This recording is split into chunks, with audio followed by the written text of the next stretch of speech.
Fala, rapaziada ligada no canal do Leão. Olha eu aí botando minha calvície pra jogo, vocês falando que eu só gravo de boné.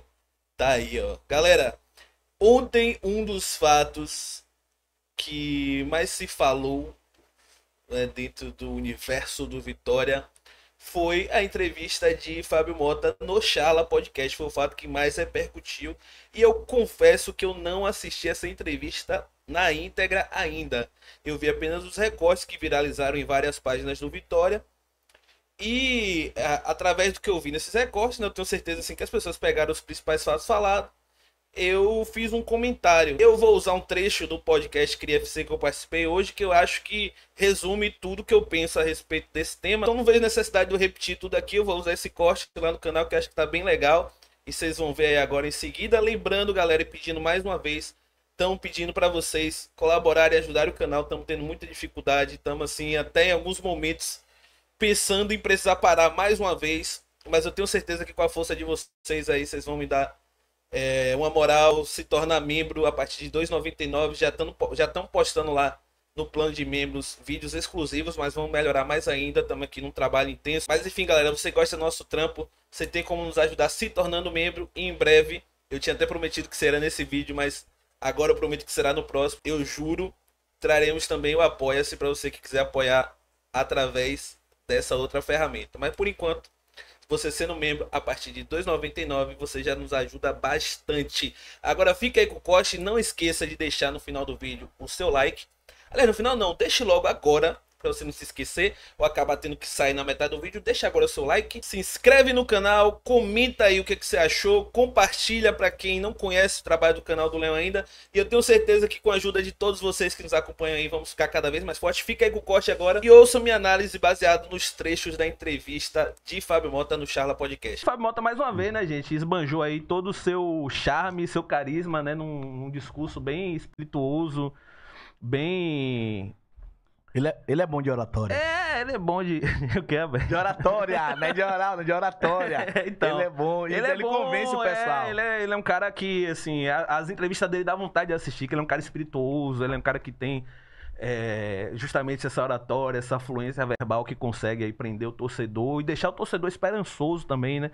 Ele sempre tem discursos muito otimistas, muito positivos, confiantes, que até não se sabe, né, até onde...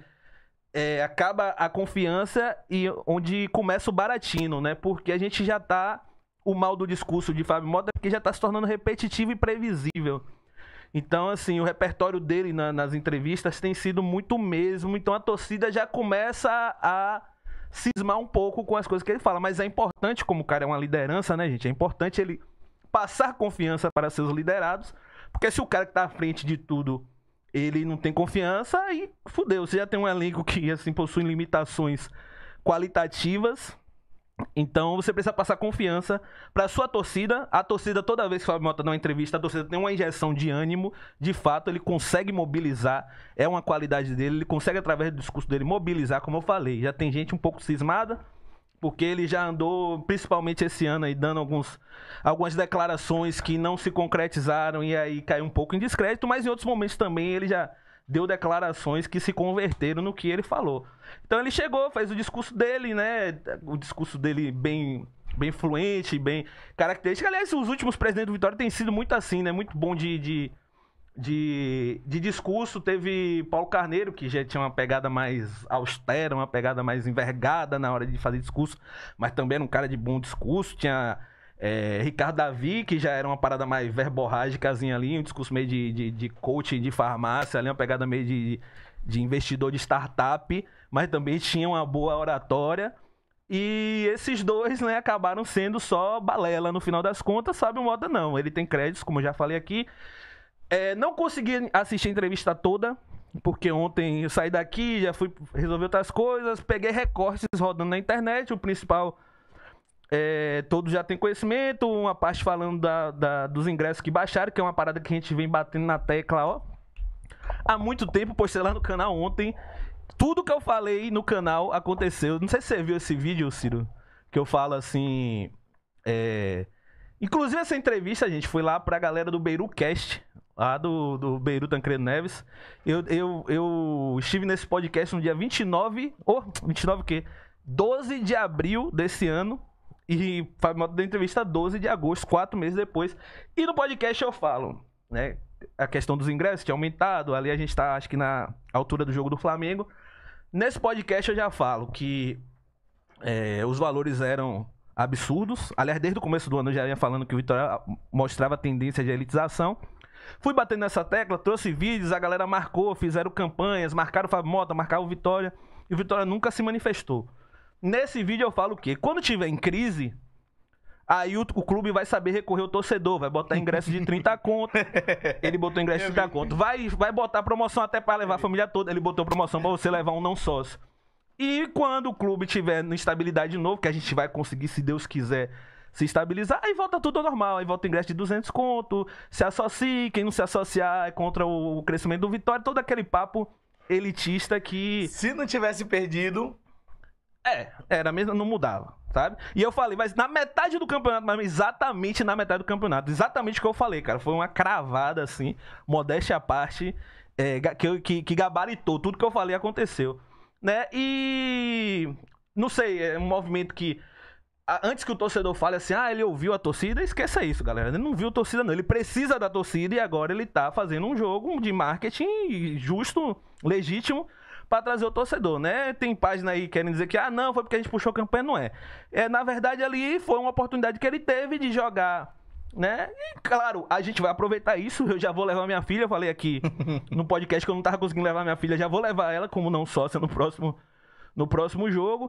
Tenho certeza que cada um vai poder, que é sócio, vai poder levar também o seu, quem não puder vai poder comprar o ingresso mais barato, mas é evidente que ano que vem, novamente vira a chave e aí volta tudo ao normal, porque assim, torcedor é convocado quando precisa, quando não precisar mais, aí volta, devolve o clube para as elites. É sempre assim, eu tenho falado isso, tenho assim uma voz solitária aqui, apesar de que algumas pessoas... Enfim, eu não vou entrar em polêmica, tá, gente? Porque assim, quando eu às vezes eu solto indiretas, então eu não vou dar indiretas para quem eu gostaria de mandar indireta, enquanto eu não puder citar o nome diretamente, porque tem muita gente no ambiente, assim, de criadores de conteúdo Vitória que eu gosto, mas que podem acabar se sentindo atingidos porque vai ter esses ruídos de leitura no que eu comunicar aqui, então eu vou evitar essas indiretas, tá? Mas assim, eu tô doido pra falar algumas paradas que eu tô vendo errado, e eu gostaria de alertar muita gente de umas paradas que eu tô vendo errado, mas eu sei que se eu atirar em um, eu vou atingir vários de maneira involuntária, então eu prefiro me resguardar, tá? Porque eu sei que o que a gente fala hoje repercute muito, e eu não quero acabar ofendendo ninguém injustamente. Recebi um áudio aqui de Cado, não sei se eu posso compartilhar, pedir ele pra compartilhar, mas é um áudio muito interessante. Você já ouviu? O áudio que ele me mandou aqui eu ouvi. Então não sei se eu posso compartilhar, mas eu tô perguntando a ele se eu posso. Se ele me liberar, eu vou compartilhar com você esse áudio, porque ele fala em relação a isso, né? Mas é basicamente a questão de Bocão, não de Fábio Mota, mas a questão de Bocão, até vi. Gente, é isso.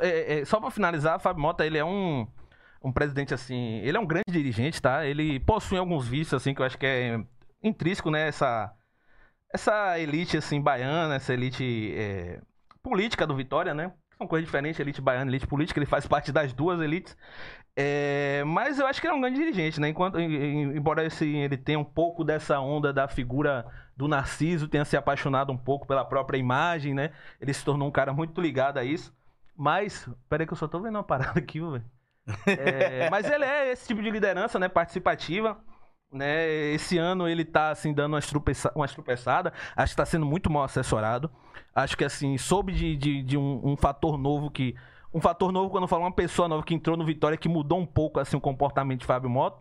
Ele não é nenhum menino, né? Inclusive ele é puta véia, um político puta véia. Então assim, não vou dizer que ele tá sendo manipulado, mas talvez ele tenha sido convencido que ele precisaria mudar a postura em relação a algumas coisas, mas acho que assim, ele piorou, em vez de ter melhorado, sabe? Se tornou mais reativo com o torcedor, o clube se tornou um pouco mais fechado, ele se tornou um pouco dessa figura centralizadora, autocrática, mas volta e meia, né, o cara tem que calçar a sandalinha da humildade, como ele tá fazendo agora, pede desculpa pro torcedor, pede um voto de confiança, como ele já fez pela terceira vez esse ano, e daremos esse voto de confiança, porque, mais uma vez, eu repito, ele merece esse voto de confiança. E o torcedor, independente dele merecer ou não, poderia ser o impostor do Paulo Carneiro, qualquer que fosse, o torcedor do Vitória, quando é convocado, ele se faz presente. Então, torcedor, independente O campeonato está começando, 50% do campeonato ainda está por vir. Nada de jogar toalha, o time é uma merda, é um cu, é verdade.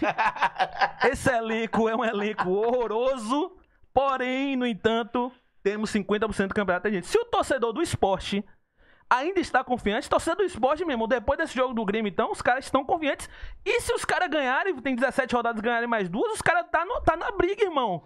Mas as 2 agora seguintes são Atlético Mineiro e... Mas lembre-se, se for pra prejudicar o Vitória, o universo dá um jeito. Independente, os caras tá confiante. Se os caras de repente viram o turno com 15 pontos, é a mesma coisa que a gente fez ano passado. E a gente conseguiu fazer um segundo turno de 16 e permaneceu com antecedência. Vitória permaneceu com 2 rodadas de antecedência. Então, se o torcedor do esporte ainda acredita, quanto mais a gente que tá numa condição melhor, embora com elenco pífio, que eu repito, é um dos 3 piores elencos, isso não mudou. Fábio Mota mostra sinais de que pouco vai mudar, né? Eu vou assistir essa entrevista, mas ele até fala assim que o time tá diferente, tá reforçado, diferente do... Não tá, é o mesmo time, tá? Então, assim, vamos confiar, vamos dar o voto de confiança. Agora, torcedor, não caia nos encantos, né, de Fábio Mota. Vamos ficar mais esperto, que a gente torce pro Vitória e não pra Fábio Mota. Embora Fábio Mota se dando bem enquanto presidente do Vitória, o Vitória automaticamente se dá bem. E eu acho que ele é um rubro-negro legítimo, tá? Ele é um torcedor do Vitória legítimo. Ele é um cara trabalhador, sabe? Acho que ele vive intensamente o Vitória. Mas, como eu falei, tem os vícios que todo dirigente tem. Desculpa aí ter falado muito, viu, galera? Que eu me empolgo quando eu começo a falar. Não, isso aí era pra falar mesmo. O William Vinícius fala que ele simplesmente abraçou o momento, a oportunidade apareceu. Exatamente. E é isso aí, galera. Deixa aí o seu comentário, fala o que, é que você achou, se você concorda, se você discorda. Mas interage aqui conosco. Até o próximo vídeo. Tamo junto. Deixa o like se você não deixou.